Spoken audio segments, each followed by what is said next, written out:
এই যে ভাইয়া দাঁড়াও, আরে ওই দেখ ওর মাকে খুঁজতে চলে এসেছে। এই নাও ভাইয়া, এখানে লাখ লাখ টাকা আছে, তুমি আমার কিডনিও নিয়ে নাও, কি তোমার মাকে দিয়ে দাও। আরে তুই কি পাগল নাকি? আমি জানি তোর মা কোথায় আছে, কিন্তু ভাইয়া এর মা কোথায় গিয়েছে? আরে ও সবাইকে মিথ্যা কথা বলে, আর যে রাজি হয় তাকে ও জঙ্গলে নিয়ে যায়। ভাই আজকে আমাদের হাত থেকে বাচ্চাকে কেউ বাঁচাইতে পারবে না, চলো তাড়াতাড়ি। আরে ওই ছেড়া দাঁড়া, তোকে আজকে কেউ বাঁচাইতে পারবে না, বল তোর গ্যাং কোথায়? তার আগে দেখবো বন্ধুরা তোমরা কারা কারা শয়তানকে ঘৃণা করে আল্লাহকে ভালোবাসো, তারাই শুধু এই ভিডিওতে লাইক করে চ্যানেলটি সাবস্ক্রাইব করে দিবে। তোমরা যদি এই ভিডিওতে লাইক সাবস্ক্রাইব না করো, ভাববো তোমরা শয়তানদেরকে ভালোবেসে থাকো।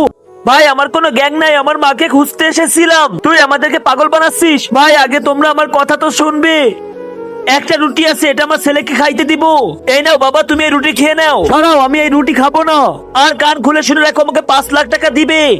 আমি আমার মাকে অনেক জ্বালিয়েছি, কিন্তু একদিন সে মারা গিয়েছে। বাসায় গিয়ে দেখি মা মারা গিয়েছে, আর ওঠে না। আমি টাকা চেয়েছিলাম, তাই মা মারা গিয়েছিল, এখন আমার কাছে টাকাও আছে। এখন আমি সবাইকে বলি আমার কাছ থেকে লাখ টাকা নাও, কিন্তু আমার মাকে দিয়ে দাও, কারণ এই দুনিয়াতে মার ভালোবাসা ছাড়া আর কোনো ভালোবাসার দাম নাই। তুমি কি তোমার মাকে ভালোবাসো? কমেন্টে আই লাভ ইউ মা লিখে যাও।